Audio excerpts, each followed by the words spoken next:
বাংলাদেশ জামিয়াতে আহলে হাদিস এর অঙ্গ সংগঠন জামিয়াত শুব্বানী আহলে হাদিস শরীটোলা শাখা কর্তৃক আয়োজিত আজকের এই আলোচনা সভার সম্মানিত সভাপতি, অত্র শাখার সভাপতি আমাদের স্নেহভাজন মোহাম্মদ রবিউল্লাহ, উপস্থিত রয়েছেন ঢাকা মহানগর দক্ষিণ জামিয়াতে আহলে হাদিসের সম্মানিত সহসাধারণ সম্পাদক শেখ হাফেজ শামসুল হক শিবলি হাফিজাহুল্লাহ, উপস্থিত রয়েছেন অত্র মসজিদের সম্মানিত ইমাম শেখ আব্দুল আজিজ হাফিজাহুল্লাহ, উপস্থিত রয়েছেন ঢাকা দক্ষিণ এর জামিয়াত শুব্বানী আহলে হাদিসের সভাপতি আমাদের অত্যন্ত স্নেহভাজন হাফেজ সজীব, শুব্বানের দায়িত্বশীল বৃন্দ, জামিয়াতের দায়িত্বশীল বৃন্দ, অত্র মসজিদের সম্মানিত দায়িত্বশীল বৃন্দ, অত্র মসজিদের সম্মানিত ইমাম আরেকজন আমাদের স্নেহভাজন হাফেজ ইউসুফ, সমবেত মুসল্লিবৃন্দ। গত কদিন আগেই আমরা গণনা করছিলাম 1445 হিজরি, আর আজকে গণনা করতে হচ্ছে 1446 হিজরি। হিজরি বর্ষের প্রথম মাস হলো মুহররম মাস। এই মুহররম মাস এর প্রকৃত ইতিহাস হলো আশুরা এর সাথে সম্পৃক্ত সিয়ামের বিষয়, যা আহলুস সুন্নাহ ওয়াল জামাআতের নিকট একটি গুরুত্বপূর্ণ বিষয়। অপরদিকে শিয়াদের নিকট গুরুত্বপূর্ণ বিষয় হলো এই আশুরায়ে মুহররমে ঐতিহাসিক আরেকটি ঘটনা, হুসাইন রাদিয়াল্লাহু তাআলা আনহু এর শাহাদাত বরণের বিষয়। মানুষের যখন সঠিক বিষয় সম্পর্কে জ্ঞান থাকে না, তখন যেটি আসল বিষয় নয় সেটাকেই মানুষ আসল হিসেবে মনে করে। নতুন প্রজন্ম অথবা অজানা যারা, তারা মনে করে যে আশুরায়ে মুহররম মনে হয় সেই কারবালাকে কেন্দ্র করেই, আশুরায়ে মুহররম মনে হয় সেই হুসাইন রাদিয়াল্লাহু আনহুর শাহাদাতকে কেন্দ্র করেই, আশুরায়ে মুহররম মনে হয় শিয়াদের যে একটি বিভ্রান্তিকর ভণ্ডামি বিভিন্ন রকমের উদযাপন করে থাকে, এটাই হলো আশুরায়ে মুহররম। বিষয়টি আসলে তা নয়।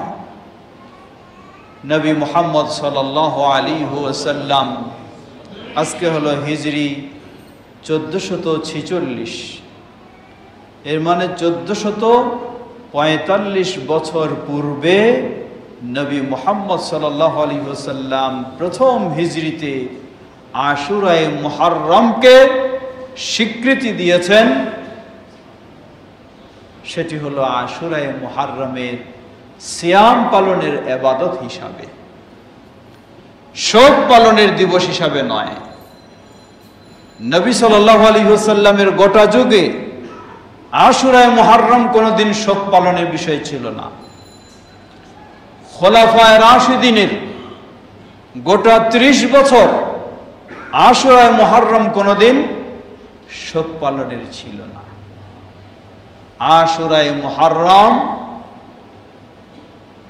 61 হিজরি অথবা 62 অথবা 63 অথবা 60 মতান্তরে হোসাইন রাদিয়াল্লাহু আনহুর শাহাদাত বরণ হওয়ার পরে, বলবো আরো পিছনে, এই দিবসটিকে চরমপন্থী উগ্রপন্থী শিয়া ও তাদের ভক্তবৃন্দরা এই দিবসটাকে যেন বিকৃত করে ফেলেছে। তারা আজকে মানুষের কাছে প্রচার করতে চায়, প্রতিষ্ঠা করতে চায় যে এই দিবসটি হলো শোক পালনের দিবস। মূলত প্রকৃতপক্ষে এই দিবসটি ছিল বিজয়ের আনন্দের দিবস, আল্লাহর কৃতজ্ঞতা প্রকাশের দিবস, যা মুহাম্মদ সাল্লাল্লাহু আলাইহি ওয়াসাল্লাম 1445 বছর পূর্বে স্বীকৃতি দিয়েছেন সেভাবেই, যা সহিহুল বুখারীর হাদিসে এসেছে। সাহাবী আব্দুল্লাহ ইবনে আব্বাস রাদিয়াল্লাহু তাআলা আনহু তিনি বলেন, ওয়ালাম্মা কাদিমা an-নাবিয়্যু সাল্লাল্লাহু আলাইহি ওয়াসাল্লাম আল-মাদিনা, নবী সাল্লাল্লাহু আলাইহি ওয়াসাল্লাম যখন মদিনায় আগমন করলেন, মদিনায় এসে দেখলেন যে মদিনার সেই ইহুদি যারা, আর একটা চেয়ার আনে দেন, মদিনার ইহুদি যারা, তারা এই দিনে সিয়াম পালন করে। নবী সাল্লাল্লাহু আলাইহি ওয়াসাল্লাম জিজ্ঞাসা করলেন রহস্য কি, কেন সিয়াম পালন করে? যদিও মক্কা জীবনেও আশুরার সিয়াম পালন হতো, কিন্তু ইহুদিরা মক্কায় ছিল না, ইহুদিরা মদিনায়। জিজ্ঞাসা করলে নবী সাল্লাল্লাহু আলাইহি ওয়াসাল্লাম এর প্রশ্নে তারা উত্তর দিলেন যে এই দিনটি হলো আমাদের ঐতিহাসিক দিন, যেই দিনে আল্লাহ সুবহানাহু ওয়া তাআলা মূসা আলাইহিস সালামকে এবং বনি ইসরাইলকে ফেরাউন ও তার বাহিনী থেকে মুক্তি দান করেছেন, বিজয় দান করেছেন। অপরদিকে বাতিলপন্থী আল্লাহদ্রোহী সেই ফেরাউন ও তার বাহিনীকে আল্লাহ ধ্বংস করেছেন। তাই দিবসটা ছিল তাওহীদপন্থীর জন্য কিসের দিবস? বিজয়ের দিবস, আনন্দের দিবস। এই আনন্দ প্রকাশার্থে, আল্লাহর কৃতজ্ঞতা প্রকাশে মূসা আলাইহিস সালাম সিয়াম পালন করেছেন, তাই ইহুদিরা পালন করে।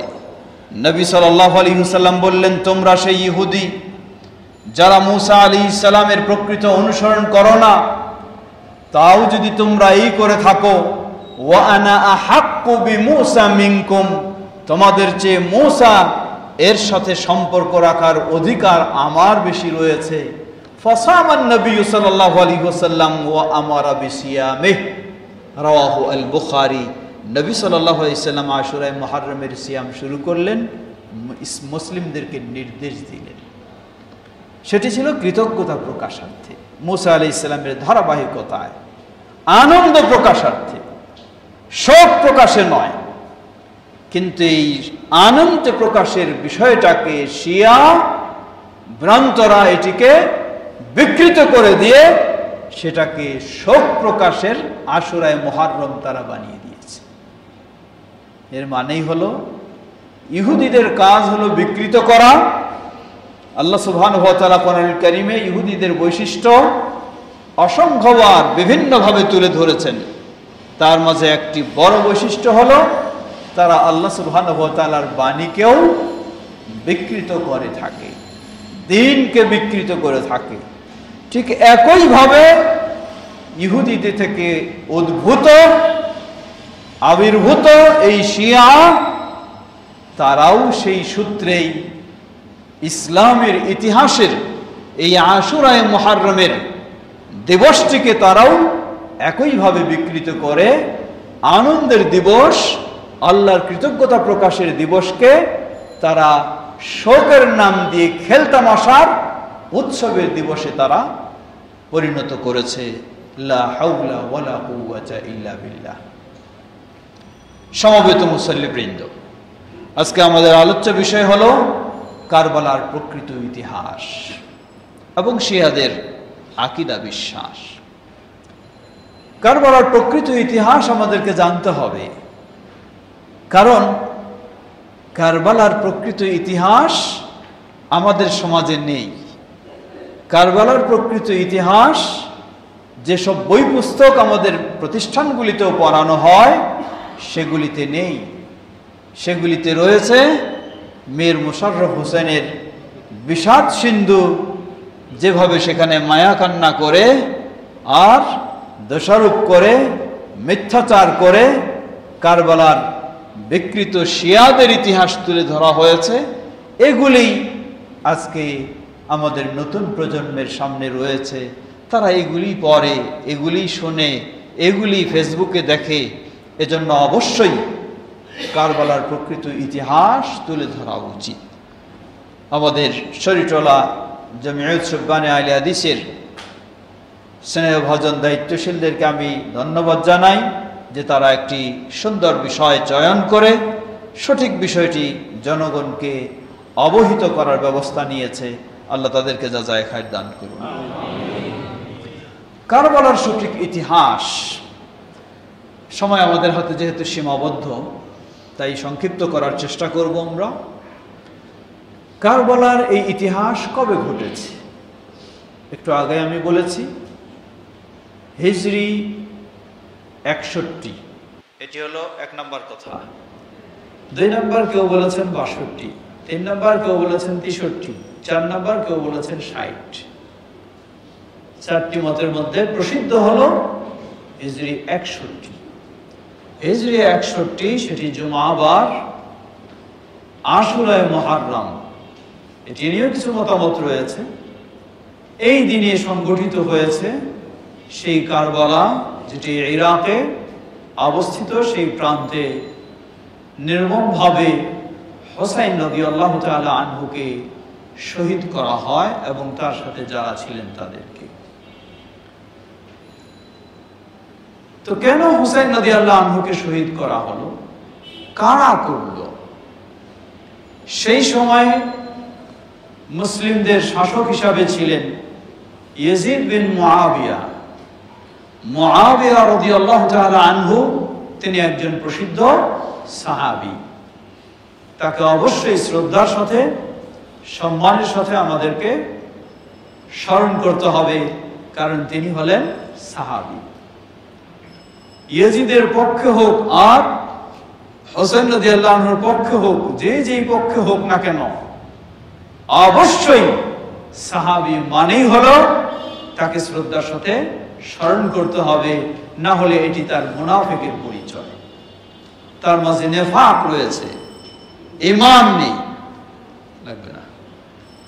আল্লাহ রাসূল সাল্লাল্লাহু আলাইহি সাল্লামকে যে ভালোবাসবে, যারা প্রকৃত সাহাবী বলে পরিচিত, অবশ্যই তার জন্য অপরিহার্য দায়িত্ব হলো সাহাবীদেরকে ভালোবাসবে।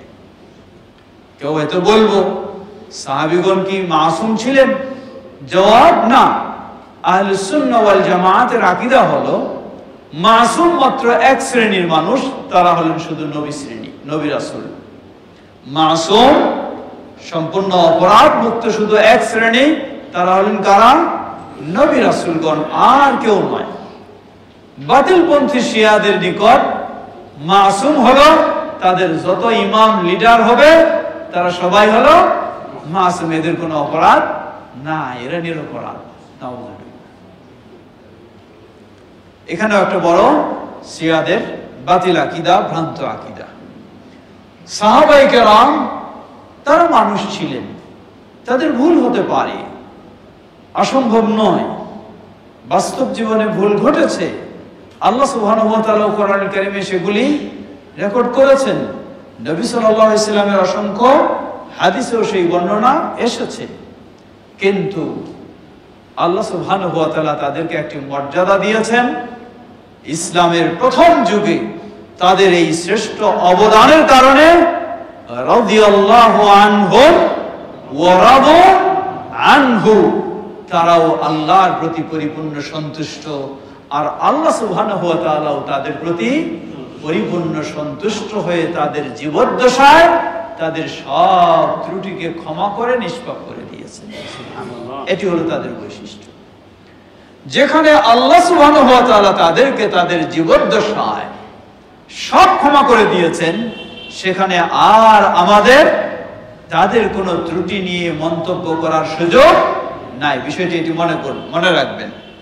কেউ হয়তো প্রশ্ন করতে পারে, ত্রুটি আছে তাহলে কেন মন্তব্য করব না?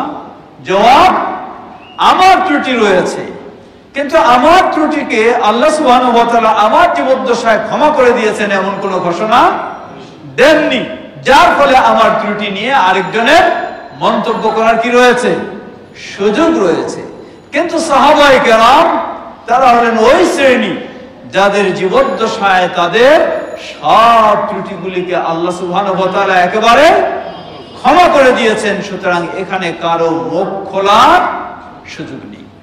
এজন্য আহলুস সুন্নাহ ওয়াল জামাতের আকীদা বিশ্বাস হলো সাহাবীদের বিষয়ে তাদের পরস্পরে দ্বন্দ্ব বা পরস্পরে দ্বিমত, এইসব বিষয়ে আমাদের আকীদা কি হবে?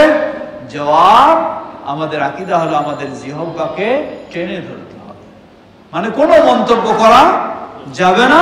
এগুলি তারা তাদের ইজতিহাদ অনুযায়ী করেছেন, যদি সঠিক হয় তাহলে দ্বিগুণ সওয়াব পেয়েছেন, যদি ভুলও হয় তবু এক গুণ সওয়াব পাবেন।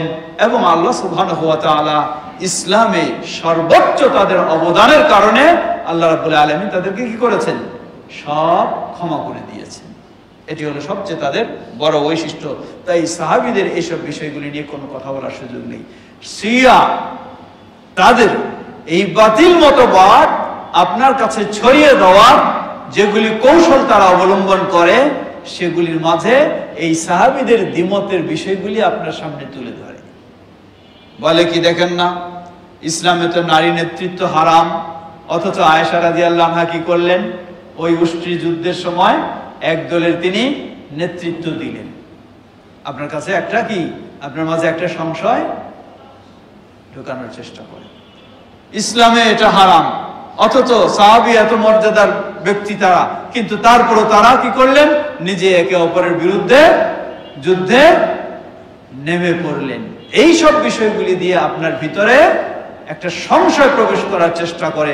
আপনি ভাববেন, ঠিকই তো, তারা এত শ্রেষ্ঠ মানুষ ছিলেন, এত ভালো মানুষ ছিলেন, নেককার মানুষ ছিলেন, তারা কি উদ্দেশ্যে এই কাজগুলি করলেন? আপনার ভিতরে শুরু হয়ে গেল। দ্বিতীয় আপনাকে আরেকটু দিয়ে দিল, আপনাকে কিছু বানাওটি মিথ্যা তাদের মন করা কিছু তথ্য, যে এই সাহাবী এই করেছেন, ইনি এই করেছেন, ইনি এই করেছেন, আরেকটু আপনার ভিতরে দিয়ে দিল আপনার ভিতরে যে সাহাবীর প্রতি ভালোবাসা ছিল সেই বিষয়টাকে প্রশ্নবিদ্ধ করে দিল আপনার ভিতরে। আপনি এখন ভাবতেছেন আর সাহাবীদের প্রতি আপনার যেই শ্রদ্ধা ছিল সেই শ্রদ্ধা এখন নেই। এরপর আস্তে আস্তে আপনাকে আরেকটু অগ্রসর করতে করতে আপনাকে নিয়ে যাবে কোন দিকে? সেই শিয়াদের বাতিল চিন্তা মতবাদের দিকে। এজন্য এখানেও শিয়াদের যে কৌশল, শিয়াদের যে ভ্রান্ত কৌশল, সেগুলির মধ্যে অন্যতম একটি হলো তাদের বিষয়ে সংশয় তৈরি করে দেওয়া।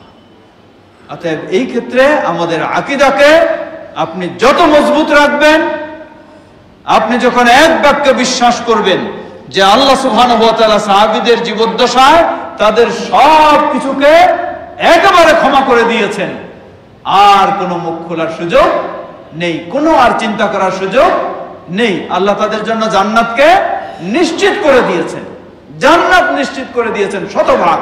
সুতরাং এখানে আর কোনো মন্তব্য বলার সুযোগ নেই। এই আকীদা আপনার যত মজবুত থাকবে, তত আপনি ভ্রান্ত চিন্তা থেকে মুক্ত থাকতে পারবেন। আল্লাহ আমাদের তৌফিক দান করুন।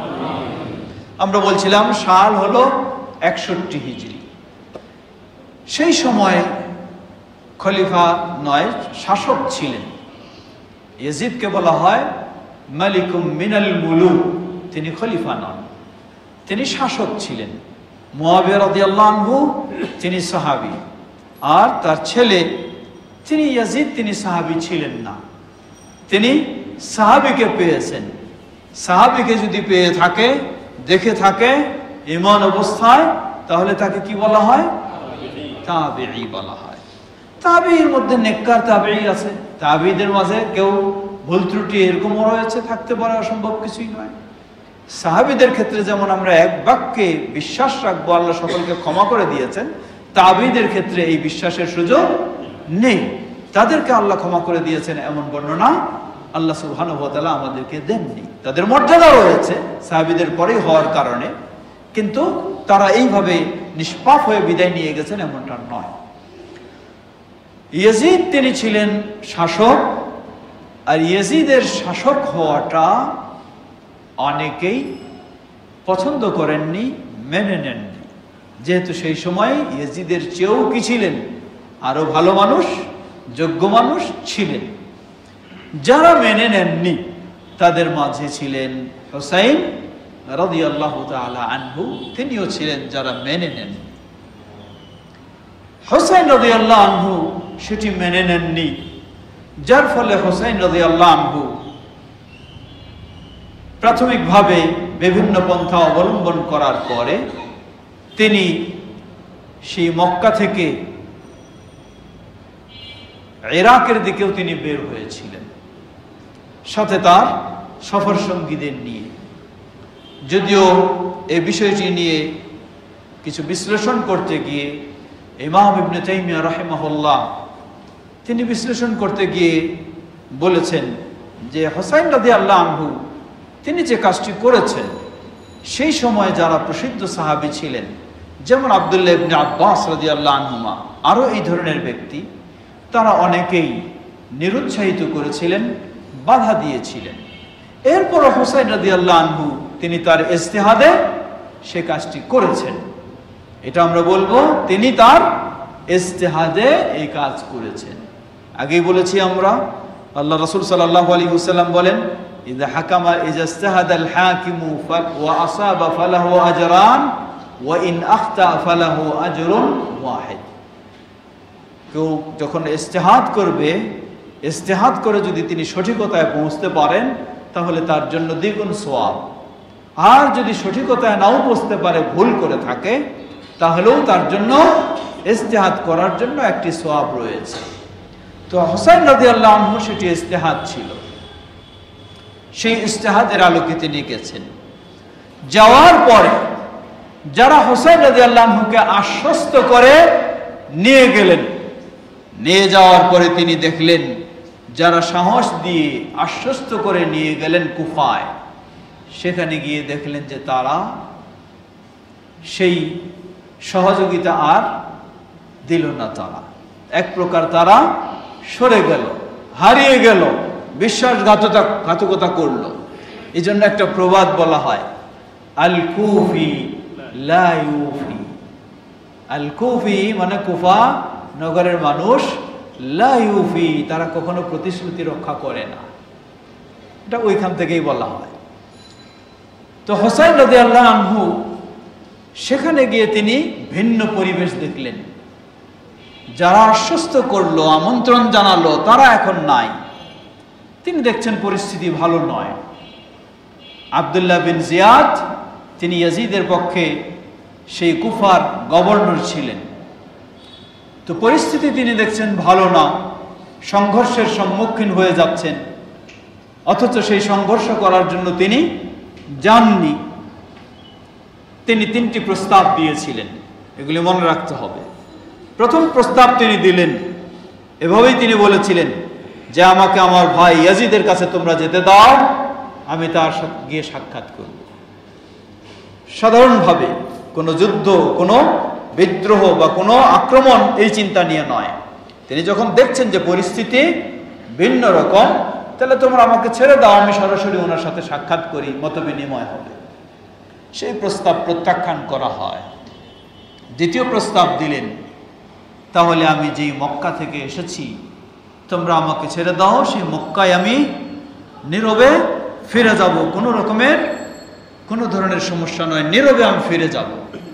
সেই প্রস্তাবও প্রত্যাখ্যান করা হয়।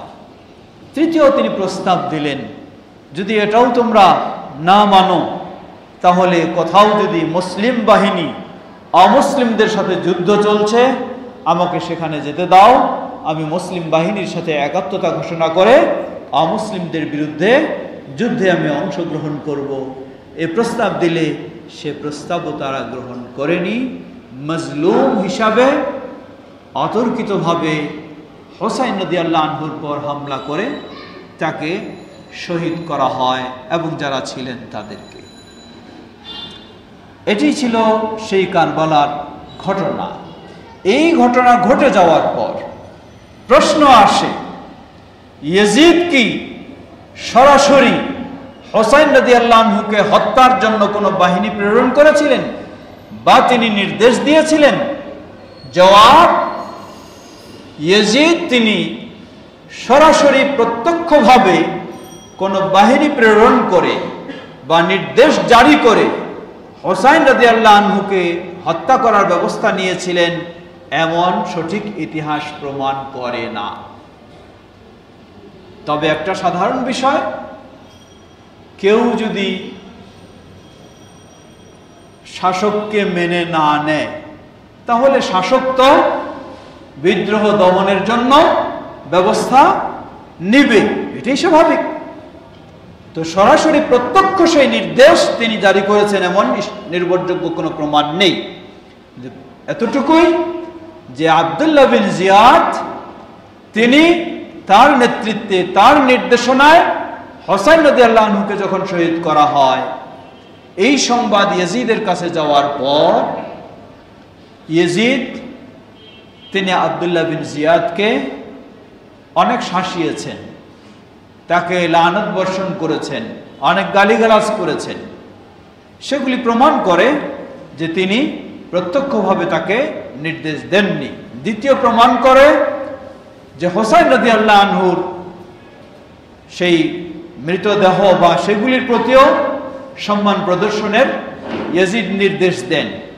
সেগুলিও প্রমাণ করে যে তিনি তাকে হত্যা করাটা কখনো চাননি। আবার উল্টা প্রশ্ন আসে,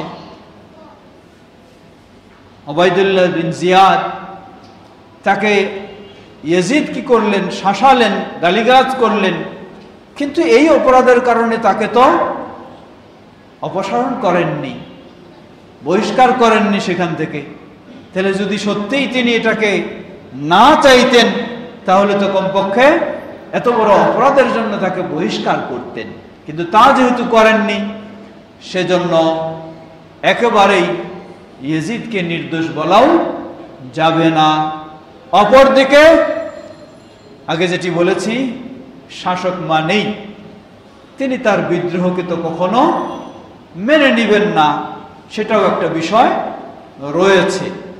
সর্বোপরি এভাবেই সে ঘটনা ঘটেছে। এখন আমরা কি করব?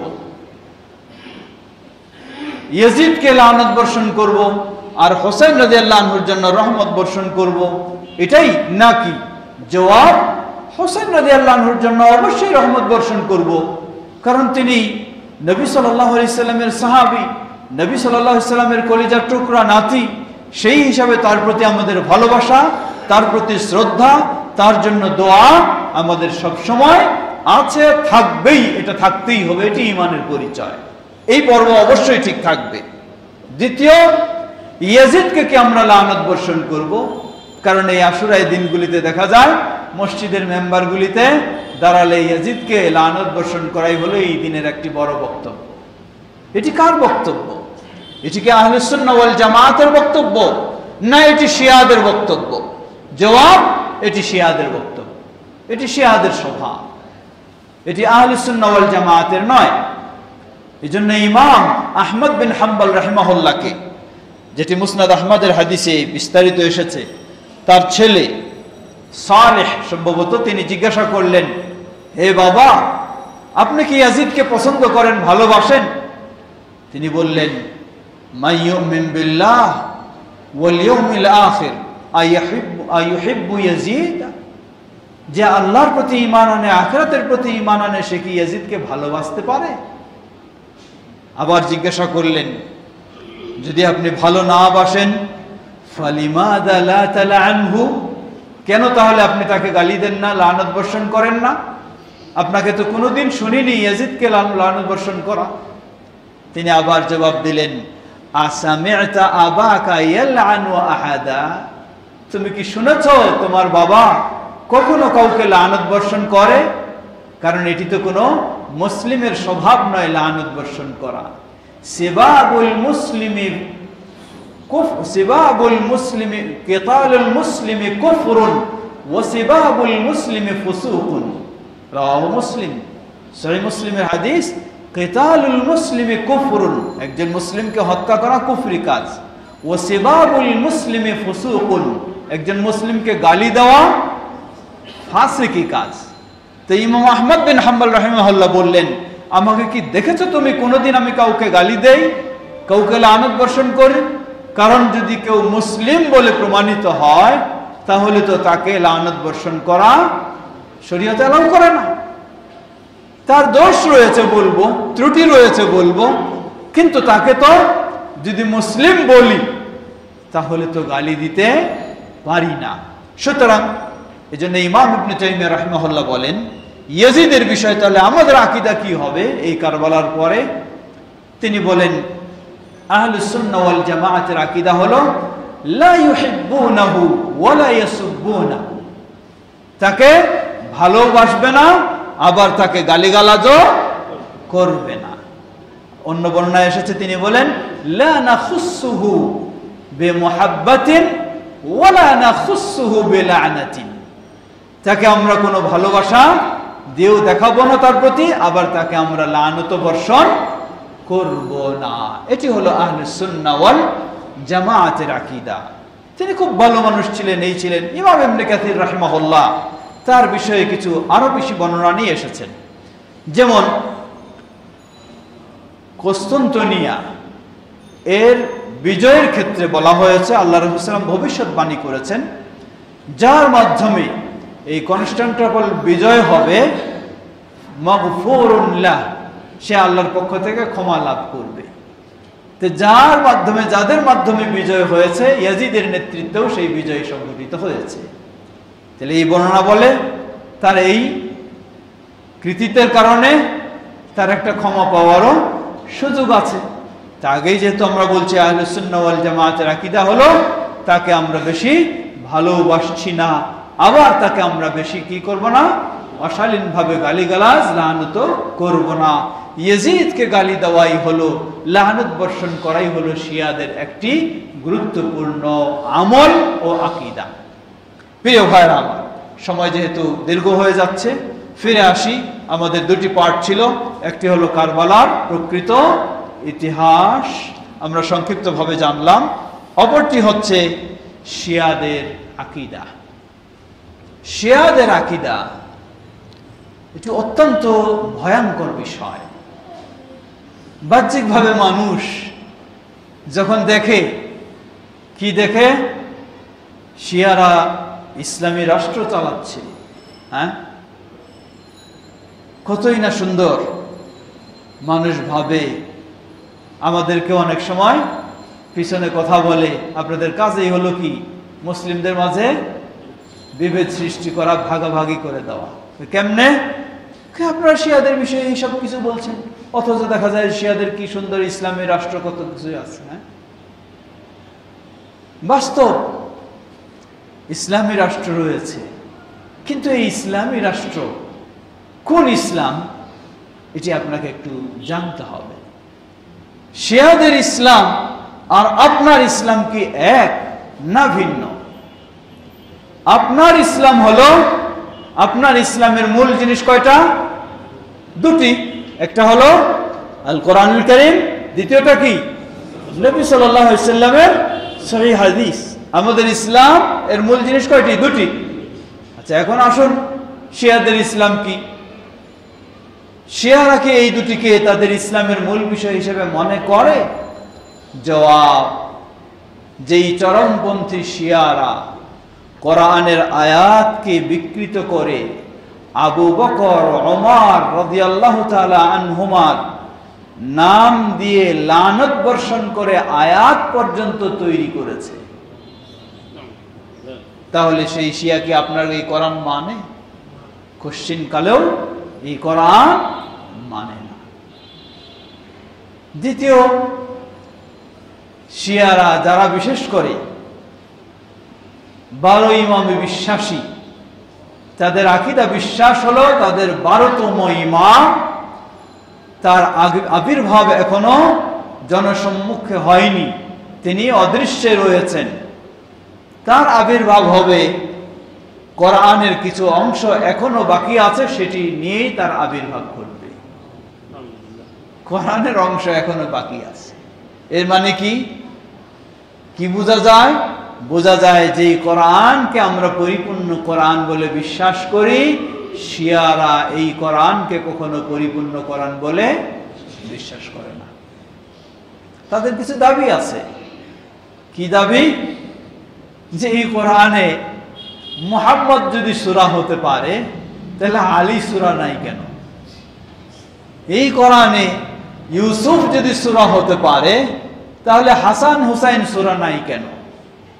এই কোরআনে মারিয়াম যদি সূরা হতে পারে তাহলে ফাতেমা সূরাটা নাই কেন? এর মানে এইগুলি সূরা নিয়ে তাদের শেষ ইমাম, 12তম ইমাম, তার আবির্ভাব ঘটবে। তাহলে আপনার কাছে ইসলামের মূল হলো দুটো, একটি হলো আল কোরআনুল কারীম, আর সেই কোরআনকে তারা এইভাবে যখন বিশ্বাস করে, এইভাবে যখন কোরআনকে বিকৃত করে, কোরআনকে বিকৃত করে, কেউ হয়তো বলতে পারেন যে এটার প্রমাণ কি? এর প্রমাণ এখনো তেহরানে প্রিন্ট হয় এগুলি। আল্লামা ইহসান ইলাহি জহির রাহিমাহুল্লাহ আল কোরআনু ওয়াশ শিয়া, কোরআন এবং শিয়া নামে ওনার একটা গবেষণা বই রয়েছে, পাওয়া যায়, অনলাইনেও পাওয়া যায়, খুলে দেখবেন কিভাবে তো কোরআনকে তারা করেছে। লা হাওলা ওয়ালা কুওয়াতা ইল্লা বিল্লাহ। তা অতএব আপনার কাছে যেই মূল 1 নম্বর বিষয় হলো আল কোরআন, সেই কোরআন তাদের কাছে নেই। দ্বিতীয় আপনার কাছে হলো হাদিস, সহিহ হাদিস। সহিহ হাদিসের মধ্যে সবচেয়ে নির্ভরযোগ্য কোনটা আপনার কাছে? আসাহুল কিতাবি বাদা আসাহুল কুতুবি বাদা কিতাবিল্লাহি তাআলা as-সহিহ লিল ইমাম আল বুখারী। আহলুস সুন্নাহ ওয়াল জামাতের গোটা বিশ্বের ঐক্যমতে, হানাফি হোক, শাফি হোক, মালিকি হোক, হাম্বলি হোক, আমলের ক্ষেত্রে কি আছে পরে, কিন্তু কমপক্ষে ঐক্যমতে এক বিষয় হলো কোরআনুল কারীমের পরেই সবচেয়ে নির্ভরযোগ্য, সবচেয়ে বিশুদ্ধ গ্রন্থ হলো সহিহুল বুখারী। শিয়া কি বলে? চরমপন্থী রাফেজি যারা, তারা বলে আকযাবুল হাদিস আল বুখারী, পৃথিবীর বুকে সবচেয়ে মিথ্যা হাদিস হলো সহিহ বুখারী। নাউযুবিল্লাহ। এ হলো শিয়াদের বিশ্বাস, চরমপন্থী রাফেজিদের বিশ্বাস। এটি আমার বানানোর কথা নয়, এটাই তাদের বিশ্বাস। কারণ সহিহুল বুখারী সব সময় তাদের বিরুদ্ধেই প্রমাণ করে, কখনো তাদের পক্ষে প্রমাণ করে না। কারণ একটি বড় বিষয় মনে রাখবেন, শিয়া সবারই দলিল আছে, দলিল ছাড়া কেউ কথা বলে না। শিয়ারা তাদের পক্ষে যা কিছু বলে সবগুলির পক্ষে তারা দলিল বানায় নিয়েছে, রেডি করে রাখছে, সবগুলির পক্ষে দলিল আছে। কিন্তু এই দলিল যদি সহিহুল বুখারীতে না পাওয়া যায় তাহলে তো এটা সবচেয়ে বিশুদ্ধ গ্রন্থ তাদের কাছে হবে না। তাদের গুলিকে যখন সহিহ বুখারী নাকচ করে দিচ্ছে, তাহলে তো সহিহ বুখারী তাদের কাছে বিশুদ্ধ হইতে পারে না। এই জন্য তারা সহিহ বুখারীকে এই বলে অপবাদ দেয়।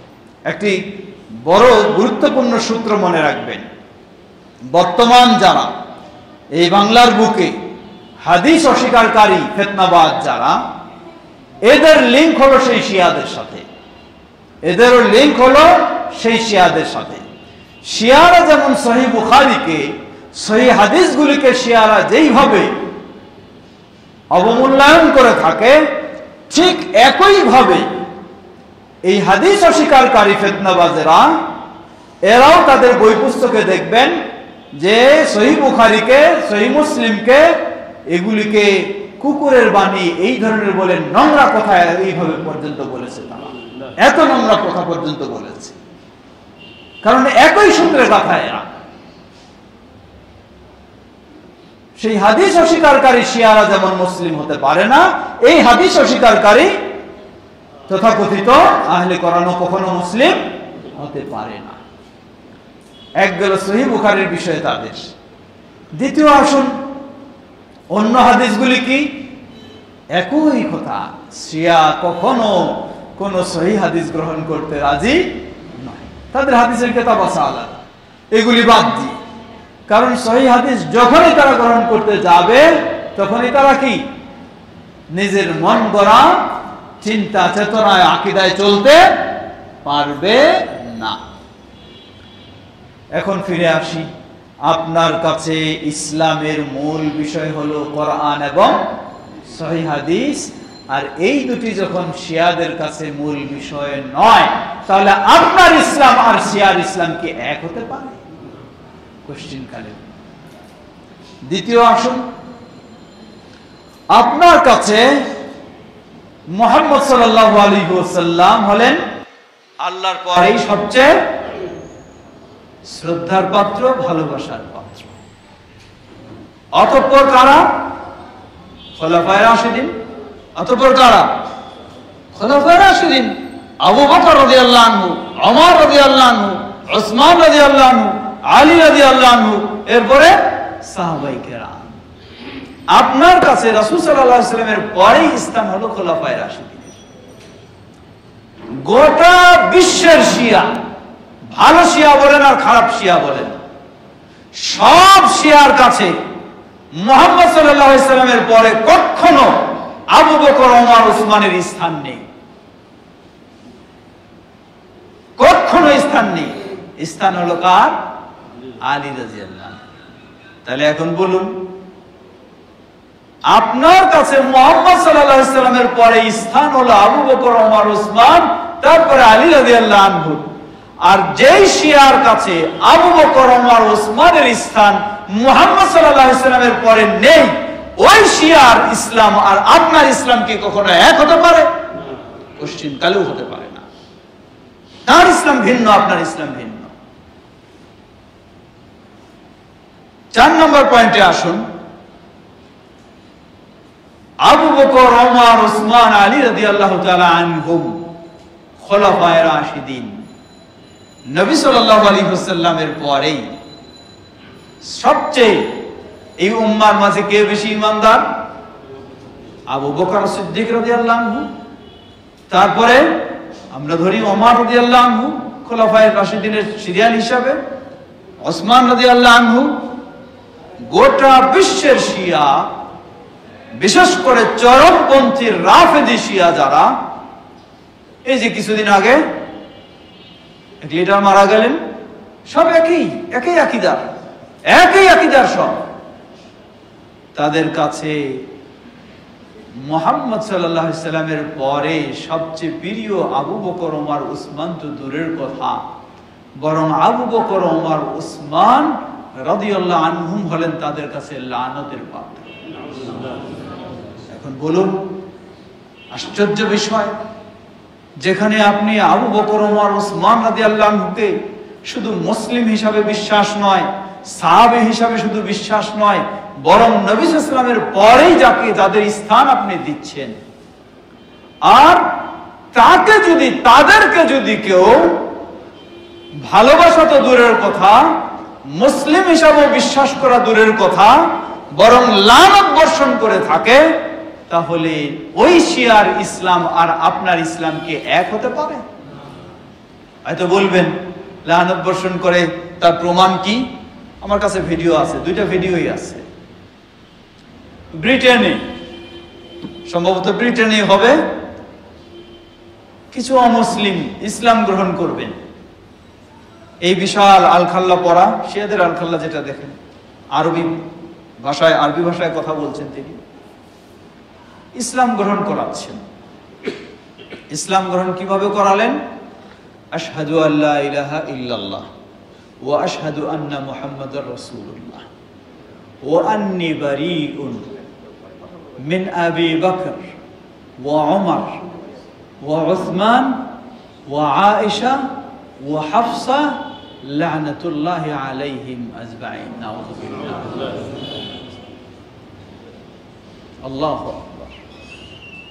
ইসলাম অমুসলিমকে ইসলাম গ্রহণ করাচ্ছে, অমুসলিমকে ইসলাম গ্রহণ করাচ্ছে যে আমি সাক্ষ্য দিচ্ছি আল্লাহ ব্যতীত কোনো মাবুদ নেই, সাক্ষ্য দিচ্ছি মুহাম্মদ সাল্লাল্লাহু আলাইহি ওয়াসাল্লাম আল্লাহর বান্দা রাসূল, এবং এই সাক্ষ্য দিচ্ছি আবু বকর, ওমর, ওসমান, আয়েশা, হাফসার সাথে আমার কোনো সম্পর্ক নেই, আল্লাহ তাদের উপর লানত বর্ষণ করুন। এইভাবে সাক্ষ্য দেওয়ার পরে লিল্লাহি তাকবীর দিয়ে ঘোষণা দিচ্ছে মুসলমান হয়ে গেল এখন তারা। আল্লাহ, তাহলে এখন আপনি বলুন যে যার কাছে ইসলাম গ্রহণ করাটাই হচ্ছে আবু বকর, ওমর, ওসমান, আয়েশা, হাফসা রাদিয়াল্লাহু আনহুমকে লানত বর্ষণ করা, এটাই যদি তাদের কাছে ইসলাম হয়, তাহলে তার ইসলাম আর আপনার ইসলাম এক কিভাবে হতে পারে? এক দলিল। দ্বিতীয় দলিল, এই ভিডিও আমার কাছে আছে। বেতরের সালাতে আমরা দোয়া করি না? দোয়া করতেছি, এই বিশাল বিশাল আলখাল্লাওয়ালা জামাত বিরাট দোয়া করছে। এই দোয়ার মধ্যে বলতেছে আল্লাহুম্মা লা'আন আবা বকরিন ওয়া উমর ওয়া উসমান ওয়া আয়েশা ওয়া হাফসা। নাউযুবিল্লাহ। এই দোয়ার মধ্যে বলতেছে, হে আল্লাহ, আবু বকরকে লানত বর্ষণ করো, ওমরকে করো, উসমানকে করো, আয়েশাকে, হাফসাকে লানত বর্ষণ করো। নাউযুবিল্লাহ। এটা তাদের সালাতের ভিতরে, বাইরে নয়। এক হলো ইসলাম গ্রহণ করাচ্ছে সেভাবে, দ্বিতীয় হলো নিজেদের সালাত আদায় করছে, সালাতের ভিতরে দোয়া করছে, এই দোয়ার মধ্যে এইভাবে তারা করছে। আল্লাহু আকবার। কিভাবে আপনি বলবেন দেখতে তো অনেক সুন্দর মাকাল ফল, ভিতরে কি আছে তা কি জানেন? ভিতরটাও জানতে হবে, তারপর হুকুম দিতে হবে যে এটা আসলেই ভালো না খারাপ। শুধু ইসলামী সাইনবোর্ড দিয়ে দিলে আর একটা এই ধরনের লাগাই দিলে হয়ে গেল? মেয়েরা কত সুন্দর বোরকা পরে, হ্যাঁ বোরকা পরে, কিন্তু আপনি ভিতরের খবর জানেন? রাষ্ট্রীয়ভাবে স্বীকৃত, যেটা বাংলাদেশেও নাই। আপনি যাবেন সেখানে, সিটি কর্পোরেশনে যাবেন, অফিস রয়েছে, পয়সা দেবেন, আপনার জন্য কয়েক ঘন্টার বিয়ে হয়ে গেল। কয়েক ঘন্টার বিয়ে। খালি বিয়ে নয়, তারও ফজিলত আছে। কি ফজিলত? সালামুল্লাহ। খালি বিয়ে নয়, তারও ফজিলত আছে।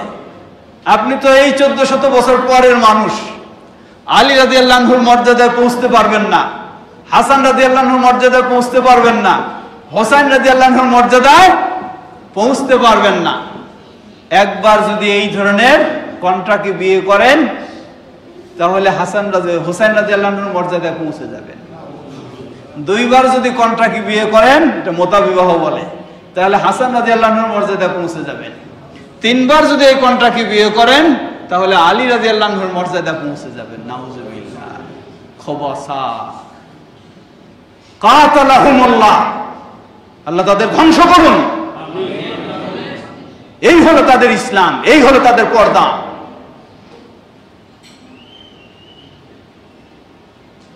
সুতরাং আমরা বলবো, শিয়ার ইসলাম আর আপনার ইসলাম কখনো এক হতে পারে না। সেই খোলাফায়ে রাশিদিন গেল, বাকি সাহাবীদের আসুন। বাকি সাহাবীদের বিষয় কি? বাকি সাহাবীদের বিষয়ের ক্ষেত্রে শিয়াদের আকীদা হলো সাহাবায়ে কেরামের অধিকাংশই, মাত্র কয়েকজন 7 জন এই ধরনের ব্যতীত সবাই ঈমান আনার পরে কাফের হয়ে গেছে। চরমপন্থী শিয়াদের এই বিশ্বাস যে সাহাবীদের মাত্র কয়েকজন ব্যতীত অধিকাংশই ঈমান আনার পরে কাফের হয়ে গেছে। এই হলো আকীদা। অথচ আপনার আকীদা কি? বিশেষ করে আজকে তারা আহলে বাইত বলে দাবি করে। আল্লাহ সুবহানাহু ওয়া তাআলা কোরআনুল কারীমে আহলে বাইত বলতে কাকে বুঝালেন? আজওয়াজুন নবী সাল্লাল্লাহু আলাইহি সাল্লাম। নবী সাল্লাল্লাহু আলাইহি সাল্লামের স্ত্রীগণ, তারাই তো হলেন পরিবারের মানুষ, নাকি না বাইরের মানুষ? তারাই আসল পরিবারের মানুষ। সেই আহলে বাইতের বিষয়ে, যাদেরকে আল্লাহ কোরআনে আহলে বাইত হিসাবে পরিচিত করেছেন, তাদের বিষয়ে আকীদা কি? উম্মাহাতুল মুমিনিন আয়েশা রাদিয়াল্লাহু আনহা, হাফসা রাদিয়াল্লাহু আনহা, তাদের বিষয়ে আপনার আকীদা কি আর শিয়াদের আকীদা কি? আপনার আকীদা হলো নবী সাল্লাল্লাহু আলাইহি ওয়াসাল্লাম বলেন সারিদ একরকম খাদ্য। সারিদ বলা হয়, আরবদের মাঝে প্রসিদ্ধ খাদ্য ছিল সারিদ। সারিদ কি? গোশতের ঝোল। এই ঝোলের মধ্যে রুটি ছিঁড়ে ছিঁড়ে ভেজাই দিয়ে একদম করে তারপর খেতে কি খারাপ লাগবে না মজা লাগবে? হ্যাঁ, আরবদের রাসূল সাল্লাল্লাহু আলাইহি ওয়াসাল্লামের যুগে এই খাওয়াটা ছিল খাদ্যের মধ্যে সবচেয়ে মজাদার সেরা খাদ্য। তো আল্লাহ রাসূল সাল্লাল্লাহু আলাইহি ওয়াসাল্লাম বললেন, খাদ্যের মাঝে যেমন সারিদ হলো সেরা খাদ্য, নারী জগতের সেরা নারী হলেন আয়েশা রাদিয়াল্লাহু তাআলা আনহা। সুবহানাল্লাহ। এই সার্টিফিকেট মুহাম্মদ সাল্লাল্লাহু আলাইহি ওয়াসাল্লামের দেওয়া। এই ভিডিও আমার কাছে আছে। এই আলখাল্লাওয়ালা পরা, আলখাল্লা পরা, বিশাল পাগড়ি, এই বড় বড় কেক কাটতেছে, আনন্দ করতেছে, উৎসব পালন করছে। কেকে কি লেখা? কেকে লেখা হলো আয়েশা ফিন্নার, আয়েশা হলেন জাহান্নামী। নাউযুবিল্লাহ, আল্লাহু আকবার, নাউযুবিল্লাহ, নাউযুবিল্লাহ। যাকে আল্লাহ রাসূল সাল্লাল্লাহু আলাইহি ওয়াসাল্লাম নারী জগতের শ্রেষ্ঠ বললেন দুনিয়াতে ও আখিরাতে, আর তাকে জাহান্নামী বলে আনন্দের সাথে কেক কাটবে, আর আপনি তাকে মুসলিম বলবেন? যদি সে মুসলিম হয় তাহলে অমুসলিম আর কে হতে পারে? ইহুদিরাও আয়েশা রাদিয়াল্লাহু আনহার বিষয়ে এই আচরণ করে না, খ্রিস্টানরাও করে না, হিন্দুরাও করে না, বৌদ্ধরাও করে না, কোন মুসলিম করে না। যেই আচরণ করে এই শিয়ারা, বাতিলপন্থী রাফেজি শিয়ারা করে থাকে, আর আপনি বলবেন মুসলিম? ইসলাম নিজের মন গড়া ইচ্ছা মতো? তাহলে আপনার ইসলাম আর শিয়ার ইসলাম কি হতে পারে না, কখনো এক হতে পারে না। বর্তমান বিশ্বে শিয়াদের কাছে সবচেয়ে মিত্র দেশ না শত্রু দেশ? সবচেয়ে শত্রু দেশ কোনটা বলতে পারেন? হ্যাঁ, সৌদি আরব। এর মানে সেই দেশে সবচেয়ে খারাপ কাজ হয়, এই জন্যই। হ্যাঁ, শিয়াদের কাছে সবচেয়ে শত্রু দেশ হলো আমেরিকা না সৌদি আরব? সৌদি আরব। কেন? কারণটা কি? ওইটাও ভিডিও আছে। তাদের একজন বড় বক্তা বক্তব্য দিচ্ছে। কি বক্তব্য? আরবি ভাষায় বক্তব্য দিয়ে বলতেছে, আমাদের সংগ্রাম জিহাদ চলতেই থাকবে যতক্ষণ না ওই মক্কা মদিনার আজানে আশহাদু আন্না আলিয়া ওয়ালিউল্লাহ, এটা যতক্ষণ না শোনা যাবে ততক্ষণ আমাদের জিহাদ চলতেই থাকবে। আশহাদু আন্না মুহাম্মাদুর রাসূলুল্লাহর পরিবর্তে আশহাদু আন্না আলিয়া ওয়ালিউল্লাহ, এই আওয়াজ যতক্ষণ না বের হবে ততক্ষণ আমাদের জিহাদ চলতেই থাকবে। এখন বুঝেন শিয়ার ইসলাম আর আপনার ইসলাম কি জিনিস। তাহলে সৌদি আরবের অপরাধটা কি? সেখানে আশহাদু আন্না আলিয়া ওয়ালিউল্লাহ কেন বলা হয় না? এটাই হলো সৌদি আরবের অপরাধ। আশহাদু আন্না মুহাম্মাদুর রাসূলুল্লাহ কেন বলা হয়? এটাই হলো অপরাধ।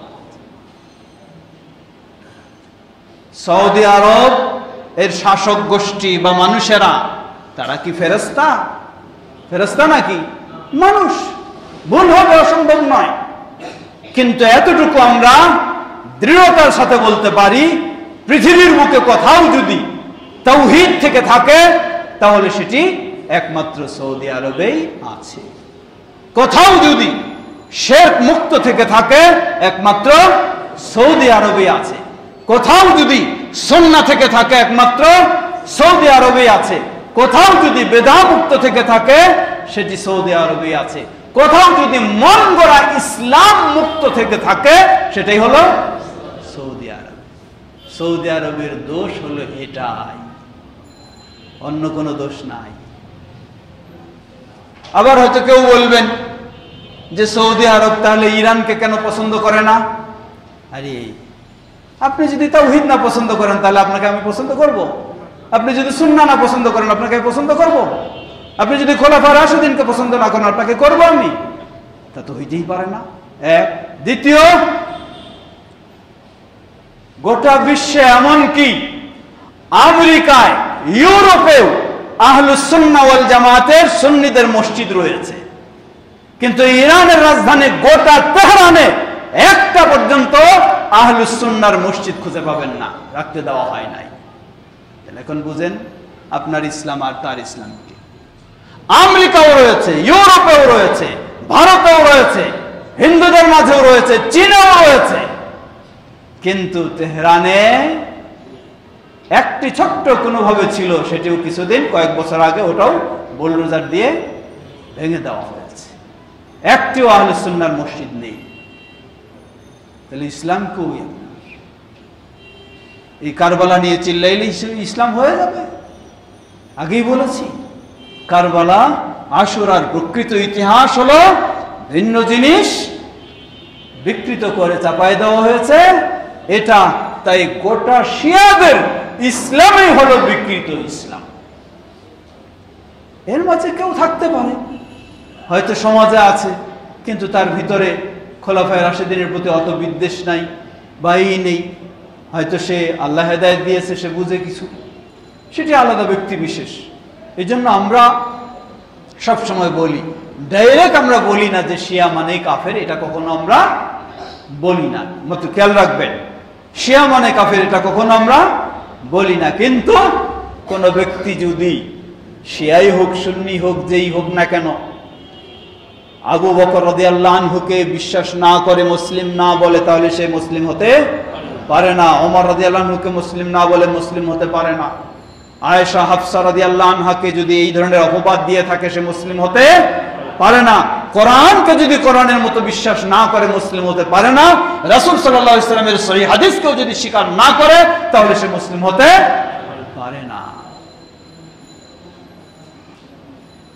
আজকে আহলুল হাদিস সারা বিশ্বে, আহলুল হাদিসেরাই হচ্ছে শিয়াদের এই বিভ্রান্ত বিষয়গুলি সবচেয়ে বেশি তুলে ধরে।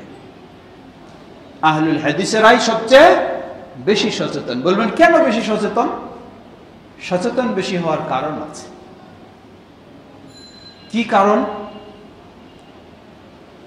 উদাহরণস্বরূপ ধরে নিন, দুইটা মহল্লায় ঝগড়া চলতেছে। দুইটা মহল্লায়, এই মহল্লাবাসী এই মহল্লাবাসী ঝগড়া চলতেছে।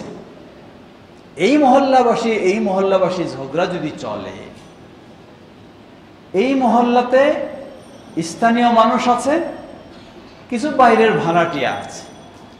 এই ভাড়াটিয়া মানুষেরা কি ওই মহল্লার সাথে এইভাবে ঝগড়া করবে স্থানীয় মানুষদের মতো?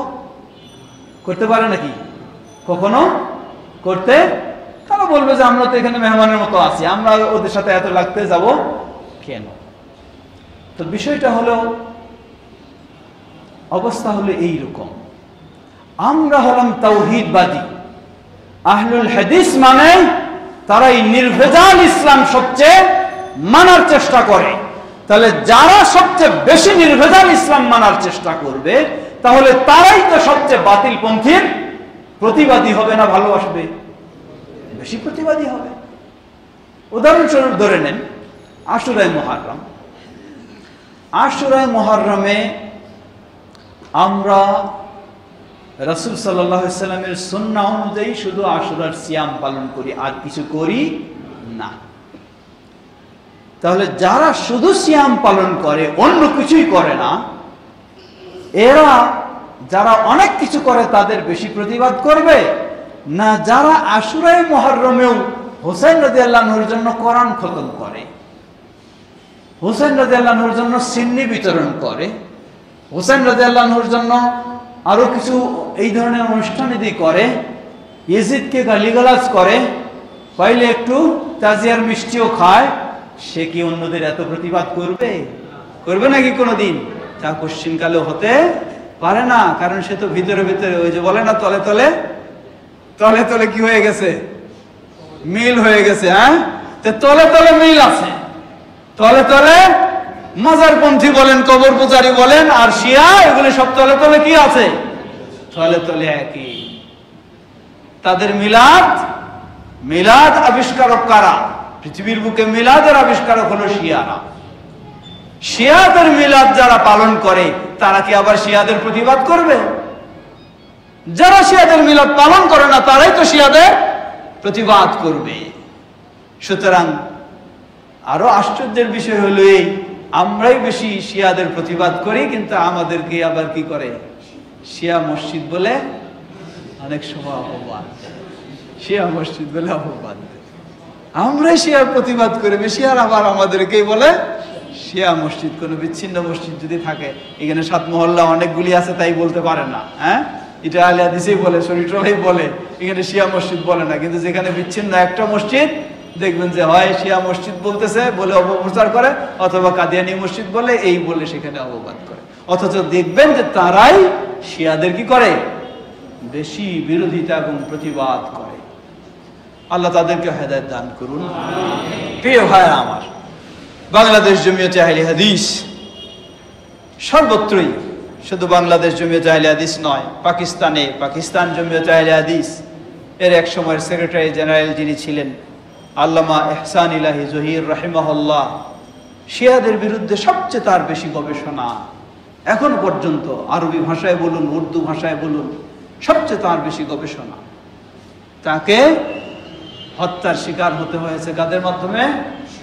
সেই শিয়াদের মাধ্যমে।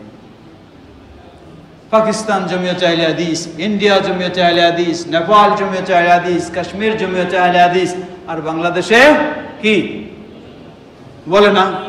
কি বাংলাদেশে কি? বাংলাদেশ জমিয়তে আহলে হাদিস। কেন বলেন না? ভয় কিসের? ওই কেউ আসে ফতুয়া দেয়, কি কয় সংগঠন করা যাবে না, হ্যাঁ, কি কয় সংগঠন করা যাবে না। মনে রাখবেন, এগুলি হলো মাথা গরম করা ফতুয়া, এবং নিজের মাথা গরম করা আর পকেট গরম করার ফতুয়া। আমি যদি বলি জমিয়তের কথা, এখানে 1 টাকাও আমার পকেটে যাবে না, কিন্তু যখন বলবো চলবে না এইসব কিছু, তখন সব টাকাটাই কার পকেটে যাবে? হ্যাঁ, কার পকেটে? সব টাকাটাই আমার পকেটে যাবে। এইগুলো মাথা গরম করা আর পকেট গরম করার ফতোয়া। সবাই সংগঠন করে, কেউ ব্যক্তিগত সংগঠন করে আর কেউ জাতীয় সংগঠন করে। বাংলাদেশ জমিয়তে আহলে হাদিস গোটা বাংলাদেশের আহলে হাদিসদের সংগঠন। বলুন আলহামদুলিল্লাহ। এটি কারো একক নয়। আল্লামা আব্দুল্লাহিল কাফি আল কুরাইশি রাহিমাহুল্লাহ নিজের একজনের জন্য করেননি, আল্লামা ডক্টর মোহাম্মদ আব্দুল বারী রাহিমাহুল্লাহ একজনের জন্য করে যান নাই, শুধু নিজের প্রতিষ্ঠানের জন্য করে যান নাই। গোটা বাংলাদেশে আজকে জমিয়তে আহলে হাদিসের বোর্ড, আহলে হাদিস তালিমি বোর্ডের অধীনে প্রায় 850 প্রতিষ্ঠান তালিকাভুক্ত। বলুন আলহামদুলিল্লাহ। তো বললাম সবাই সংগঠন করে কেমনে? আপনারাও করেন সংগঠন। এটা মসজিদ না?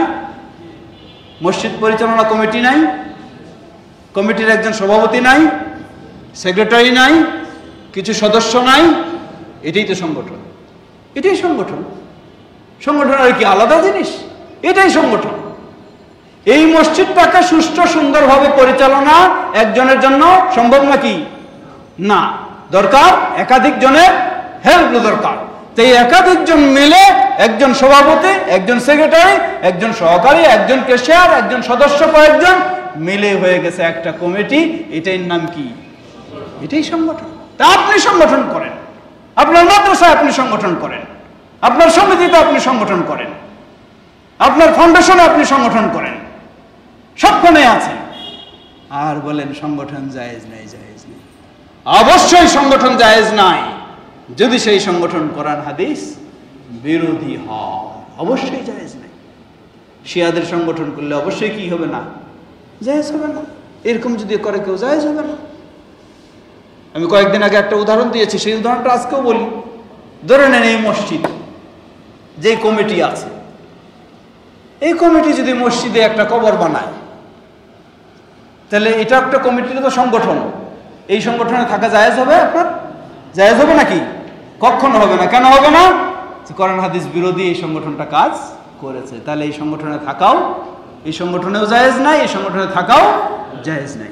কিন্তু এই মসজিদ কমিটি যদি এই মসজিদটাকে বেদাত মুক্ত করার চেষ্টা করে, সুন্নাহর উপর রাখার চেষ্টা করে, তাওহীদের উপর রাখার চেষ্টা করে, শিরক মুক্ত করার চেষ্টা করে, তাহলে ওই কমিটি বৈধ না অবৈধ? ভালো কাজ করেছে না খারাপ কাজ করেছে? তাহলে থাকা যাবে না যাবে না? যাবে, খালি বলবেন না, যাইতে হবে, থাকতে হবে আপনাকে। কেন থাকতে হবে? তাওহীদের স্বার্থে, সুন্নাহর স্বার্থে, সঠিকের স্বার্থে, হকের সাথে আপনাকে থাকতে হবে। আর যে কমিটি কভার করতে চাইবে, বেদাতি কাজ করতে চাইবে, সেই কমিটিরও থাকা যাবে না, আপনার ওখানে থাকা যাবে না। কেন? বেদাত থেকে বাঁচার জন্য। মনে রাখবেন, মানুষ খালি ভিন্ন একটা বুঝ দিয়ে দিল আর আপনি বুঝ নিয়ে নিলেন, হইতে পারে না। আহলুল হাদিস সঠিক বিষয়টা বোঝার চেষ্টা করবে। বাংলাদেশ জমিয়ত আহলে হাদিস, আমাদের জমিয়ত শুববানে আহলে হাদিস সেভাবেই চেষ্টা করে যাচ্ছে। হয়তো বা কোনো ব্যক্তির মাঝে ত্রুটি থাকতে পারে, অসম্ভব নয়। আগে আমরা সাহাবীদের নিয়ে আলোচনা করেছি, বলেছি না? কি সাহাবীদের মাঝে কোনো ব্যক্তির কি থাকতে পারে? ত্রুটি থাকতে পারে। কিন্তু এর মানে সব সাহাবীকে কি করবেন? আপনি বলবেন যে সব সাহাবী এই আল্লাহ সুবহানাহু ওয়া তাআলা তাদেরকে বিশেষ মর্যাদা দিয়ে কি করেছেন? ক্ষমা করে দিয়েছে। তো কোনো ব্যক্তির ত্রুটির জন্য সবাইকে কি করা ঠিক নয়, অপরাধী ভাবা ঠিক নয়। আসুন আমরা অবশ্যই ঐক্যবদ্ধ হয়ে কাজ করব। আল্লাহ আমাদের তৌফিক দান করুন। যেভাবে আজকে আহলুল হাদিসেরা এগিয়ে চলছে, আমরা যদি সত্যি পরস্পরে আন্তরিক হয়ে পরস্পরের সহযোগিতা দিয়ে এগিয়ে যেতে পারি, তাহলে ইনশাআল্লাহ আমরা অবশ্যই আরো দ্রুত এগিয়ে যেতে পারবো। আল্লাহ আমাদের সকলকে সে তৌফিক দান করুন। এর মাঝেই আমাদের মাঝে উপস্থিত হয়েছেন আমাদের কেন্দ্রীয় জমিয়ত আহলে হাদিসের সম্মানিত তথ্য প্রযুক্তি বিষয়ক সেক্রেটারি এবং সম্মানিত কেন্দ্রীয় ভারপ্রাপ্ত কোষাধ্যক্ষ জনাব আনোয়ারুল ইসলাম জাহাঙ্গীর সাহেব। এর মাঝে আবার উপস্থিত হয়েছেন আমাদের মাদ্রাসাতুল হাদিসের সম্মানিত সুযোগ্য ভাইস প্রিন্সিপাল শেখ আল আমিন মাদানী সাহেব, আমাদের জনাব আবু তালিব সাহেব এবং আরও অনেকেই। আল্লাহ আমাদের সকলকে তার দিনের পথে কবুল করে নিন। আল্লাহ আমাদেরকে তাওহীদের পথে কবুল করে নিন। আল্লাহ আমাদেরকে সুন্নাহর পথে কবুল করে নিন। আমাদের সমাজে সময় সে অনেক হয়ে গেছে কথা বলা, যেহেতু আপনারা তো এখানেই থাকবেন, আমি কিন্তু অনেক দূরে যাব, সমস্যাটা আমার বেশি, তাই দীর্ঘ করার সুযোগ নেই। এই মুহররমকে কেন্দ্র করে আমাদের সমাজেও অনেক শিয়া আকীদা ছড়িয়ে আছে। আমি শুনেছি নিজে কি ওদের ছেলে মেয়ের বিয়ে হওয়ার কথা ছিল, কিন্তু ডেটটা ঠিক করলো না। কেন ঠিক করলো না? কই এটা কি মাস চলতেছে? হ্যাঁ, মুহররম মাস চলতেছে, তাই বিয়ের ডেটটা করা গেল না। কেন? কি বুঝেন? কি কারণটা কি বুঝেন? মুহররম হলো শোকের মাস, বিয়ে হলো আনন্দের বিষয়। এই শোকের মাসে আনন্দের কাজ করবে, তা তো জায়েজ হবে না। কার আকীদা? হ্যাঁ, শিয়ার আকীদা আমাদের সমাজে আছে, আমাদের সমাজে আছে। এই ধরনের বহু শিয়াদের আকীদা আমাদের সমাজে ভরে গেছে। অতএব আমরা চেষ্টা করব সঠিক বিষয়গুলিকে জেনে সুন্নাহর উপর প্রতিষ্ঠিত থাকতে এবং বাতিল কাজগুলি থেকে বিরত থাকতে। বিশেষ করে আশুরায়ে মুহররমকে কেন্দ্র করে আমরা বলেছি শুধু একটি আমাদের করণীয় একটি, দুইটা বলতে পারি, দুটি করণীয়। প্রথম করণীয় হলো সিয়াম পালন, দ্বিতীয় করণীয় হলো যত কিছু শিয়াদের কুসংস্কার বর্জন করা ফরজ, এটাও করণীয়। কথা বলেছেন? যত দেখবেন আশুরাকে কেন্দ্র করে সবকিছু বর্জন করা ফরজ, এটাও করণীয়। আমরা যেন সেভাবেই আশুরায়ে মুহররমকেও পালন করতে পারি। আল্লাহ আমাদের সকলকে সে তৌফিক দান করুন। পরিশেষে আবারও আমাদের স্নেহের শুববান যারা এই সুন্দর আয়োজন করেছে, আমাদের সজীব, হাফিজ সজীব এবং আমাদের রবিউল্লাহ, তাদের নেতৃত্বে যারা আছো শুববানের, তোমরা সবাইকে তোমাদেরকে কৃতজ্ঞতা জানাচ্ছি, উৎসাহ দিচ্ছি। মসজিদ কমিটিতে যারা আছেন দায়িত্বশীলগণ সবাইকে আল্লাহ সকলকে জাযায়ে খায়র দান করুন। আমরা যেন এগিয়ে চলতে পারি, আল্লাহ আমাদের সকলকে সে তৌফিক দান করুন। আমাদের মাঝে উপস্থিত অনুপস্থিত যারা অসুস্থ রয়েছেন আল্লাহ সকলকে পরিপূর্ণ সুস্থতা দান করুন। যারা বিদায় নিয়ে চলে গেছেন, এই মসজিদেও অনেকে অবদান রেখেছেন, আজকে আমাদের মাঝে নেই, আল্লাহ তাদের সকলের ভুল ত্রুটি ক্ষমা করে জান্নাতুল ফেরদাউস নসিব করুন। আর আমরা যেন আহলুল হাদিসের যে আমানত, সেই আমানত সকলে ধরে রাখতে পারি, আল্লাহ আমাদের সকলকে সে তৌফিক দান করুন। গোটা মুসলিম উম্মাহকে আল্লাহ হেফাজত করুন। শিয়াদের সেই ষড়যন্ত্র চক্রান্ত থেকে আল্লাহ মুসলিম উম্মাহকে হেফাজত করুন। ফিলিস্তিনের নির্যাতিত মাজলুম মুসলিমদেরকে আল্লাহ হেফাজত করুন। সুবহানাক আল্লাহুম্মা ওয়া বিহামদিকা আশহাদু আল্লা ইলাহা ইল্লা আনতা আস্তাগফিরুকা ওয়া আতুবু ইলাইক। ওয়াসসালামু আলাইকুম ওয়া রাহমাতুল্লাহি ওয়া বারাকাতুহু।